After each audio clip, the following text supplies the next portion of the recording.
ادھورے احساس کی چوتھی قسط، اور اس کا عنوان ہے الوداع کہتے رشتے۔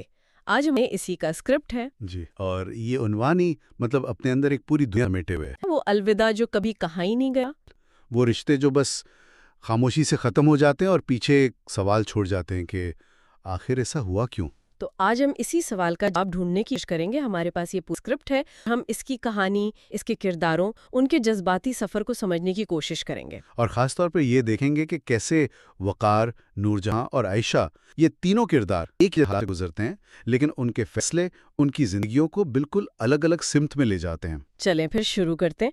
اسکرپٹ کا آغاز ہی اتنا پاورفل ہے کہ وہ آپ کو فوراً کہانی میں کھینچ لیتا ہے۔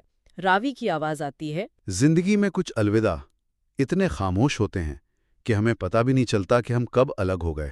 یہ سن کر ہی ایک عجیب سی کیفیت طاری ہو جاتی ہے۔ یہ لائنیں اصل میں پوری کہانی کی بنیاد ہیں۔ یہ ہمیں بتا رہی ہیں کہ اصل مسئلہ بڑی بڑی لڑائیوں کا نہیں، بلکہ اس خاموشی کا ہے جو آہستہ آہستہ سب کچھ کھا جاتی ہے۔ اور فوراً بعد ہم گریجویشن ڈے کے منظر میں ہیں۔ ہر طرف جشن ہے، خوشی ہے، لیکن وقار، ہمارا مرکزی کردار، وہ بالکل خاموش ہے۔ اور یہیں سے اس کا مسئلہ شروع ہوتا ہے۔ اس کا دوست احمد اسے کہتا بھی ہے، بھائی آج آخری دن ہے، کچھ کہنا ہو تو آج کہہ دے۔ مطلب زندگی اسے ایک صاف موقع دے رہی ہے۔ ایک آخری موقع، لیکن وہ اس موقع کا کرتا کیا ہے؟ کچھ بھی نہیں۔ تو سوال یہ ہے کہ کیوں؟ کیا یہ صرف ہچکچاہٹ ہے؟ میرے خیال میں یہ ہچکچاہٹ سے زیادہ گہری چیز ہے۔ یہ شاید ریجیکشن کا خوف ہے، یا شاید خود اعتمادی کی کمی۔ اسے لگتا ہے کہ وہ اس قابل ہی نہیں کہ اپنے دل کی بات کہہ سکے۔ یا شاید وہ صحیح وقت کا انتظار کر رہا ہے۔ اکثر لوگ ایسا کرتے ہیں۔ بالکل، آپ نے بہت اچھی بات کی۔ یہ صحیح وقت کا انتظار جو ہے نا، یہ ایک بہت بڑا دھوکہ ہے، اور وقار اسی دھوکے میں ہے۔ اور اسکرپٹ میں راوی کہتا بھی ہے، اور اس طرح ایک اور موقع ہاتھ سے نکل گیا۔ جی، یہ ایک اور موقع کے الفاظ یہ بتاتے ہیں کہ ایسا پہلی بار نہیں ہوا۔ یہ وقار کی عادت ہے۔ اور اس عادت کا نتیجہ وہ تو بہت ہی بے رحمی سے سامنے آتا ہے۔ کہانی سیدھا نور جہاں کی شادی پر پہنچ جاتی ہے۔ یہ منظر کمال کا لکھا گیا ہے۔ ایک طرف شہنائی کی آواز، خوشی کا ماحول، اور دوسری طرف وقار جو ایک کونے میں کھڑا ہے، بالکل اکیلا، اجنبی کی طرح۔ بالکل ایک اجنبی کی طرح۔ اور جب وہ نور جہاں کو لال جوڑے میں دیکھتا ہے تو راوی کہتا ہے جیسے کسی اور دنیا کی ہو۔ صحیح، وہ لال جوڑا صرف لباس نہیں، وہ ایک سرحد بن گیا ہے۔ ایک ایسی سرحد جسے وہ اب کبھی پار نہیں کر سکتا۔ اور پھر وہ لمحہ آتا ہے جو شاید وقار کے لیے سب سے تکلیف دہ ہے، جب نور جہاں کا شوہر علی اس سے کہتا ہے، نور تم بہت خوبصورت لگ رہی ہو۔ یہ تین الفاظ وقار کے دل پر کیوں اتنا گہرا اثر کرتے ہیں؟ کیونکہ یہ وہ الفاظ تھے جو اسے کہنے تھے۔ یہ اس کا احساس تھا، اس کا حق تھا، جو کسی اور نے ادا کر دیا۔ اچھا، جب کوئی اور آپ کے حصے کے الفاظ کہہ دے تو آپ کو احساس ہوتا ہے کہ آپ صرف محبت نہیں ہارے، آپ اپنی آواز بھی ہار چکے ہیں۔ وہ لمحہ وقار کے لیے ایک آئینہ تھا، جس میں اسے اپنی ناکامی نظر آئی۔ اپنی ناکامی، اپنی بزدلی، سب کچھ۔ وہ سمجھ گیا تھا اب یہ محبت کبھی اس کی نہیں ہو سکتی۔ تو کیا وقار نے یہ کردار خود چنا، ایک تماشائی کا؟ میرا خیال ہے ہاں، شاید اسے دل ٹوٹنے کے ڈر سے دور رہنا ہی زیادہ محفوظ لگا۔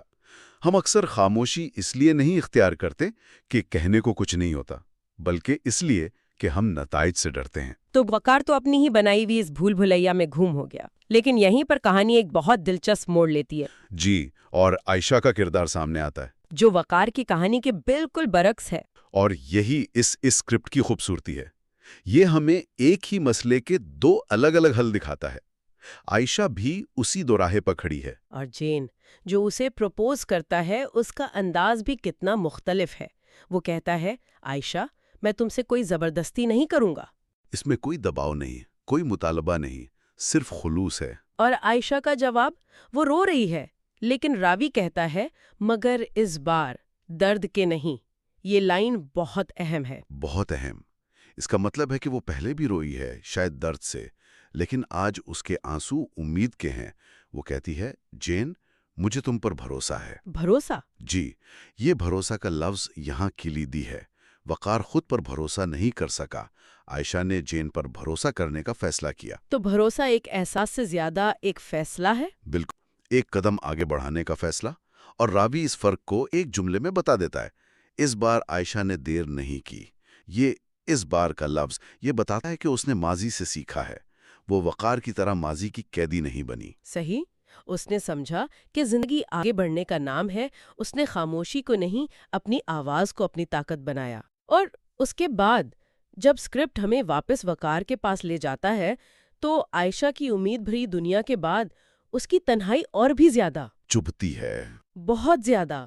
وہ اپنے کمرے میں ہے، دیواروں پر پرانی تصویریں، یہ تصویریں اب یاد نہیں، زخم بن چکی ہیں۔ اور اس خاموش کمرے میں ایک آواز مسلسل آ رہی ہے۔ گھڑی کی ٹک ٹک کرنے کی آواز۔ یہ آواز یہ صرف وقت کا گزرنا نہیں ہے، یہ ایک طنز ہے، ایک یاد دہانی ہے کہ تم رکے ہوئے ہو لیکن وقت نہیں۔ ہر ٹک کی آواز اس کے کھوئے ہوئے لمحوں پر ایک ضرب کی طرح ہے۔ اور اسی لمحے میں وقار خود سے پوچھتا ہے، میں ہر کسی سے دیر سے کیوں بولتا ہوں؟ یہ سوال نہیں ہے، یہ ایک اعتراف ہے۔ اپنی سب سے بڑی کمزوری کا۔ جی، اور اس کے فوراً بعد راوی کی آواز آتی ہے جو شاید اس پوری قسط کا نچوڑ ہے۔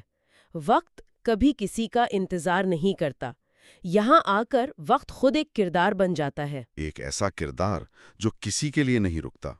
وقار نے وقت کو اپنا ساتھی بنانے کے بجائے اپنا دشمن بنا لیا۔ تو اگر ہم اس ساری گفتگو کو سمیٹیں تو پہلی بات تو یہ کہ ان کہے الفاظ کا بوجھ سب سے بھاری ہوتا ہے۔ بالکل، جو باتیں نہ کہیں جائیں وہ روح پر ہمیشہ ایک بوجھ رہتی ہیں۔ دوسری بات، موقع کی اہمیت۔ عائشہ نے موقع کو اپنایا۔ اور وقار اسے پہچان کر بھی گواتا رہا۔ اور تیسرا، وقت کا بہاؤ جو ناقابل واپسی ہے۔ جی، اور راوی کی آخری لائنیں، کچھ رشتے وقت کے ساتھ ٹوٹ جاتے ہیں اور کچھ وقت پر جڑ جاتے ہیں، ایک جملے میں۔ وقار اور عائشہ دونوں کی کہانی بیان ہو گئی۔ صحیح۔ ایک نے وقت کے ساتھ سب کچھ کھو دیا اور دوسری نے وقت پر ایک نئی شروعات کی۔ یہ اسکرپٹ ہر ایک سے یہ سوال پوچھتا ہے کہ ہم اپنی زندگی کے وقار ہیں یا عائشہ؟ اور آخر میں اسکرپٹ ہمیں ایک بہت بے چین کر دینے والی سوچ کے ساتھ چھوڑ جاتا ہے۔ راوی کہتا ہے کہانی ابھی ختم نہیں ہوئی تھی۔ یہ لائن بائے وقت امید بھی ہے اور خوف بھی۔ اس کا کیا مطلب ہو سکتا ہے؟ مطلب، کیا وقار جیسا کردار کبھی اپنی اس خاموشی کی گونج سے باہر نکل پائے گا، یا وہ ہمیشہ اسی ادھورے احساس کے ساتھ ہی جیتا رہے گا؟ ایک ایسا سوال جس کا جواب شاید ہمیں اپنی زندگیوں میں خود تلاش کرنا پڑے۔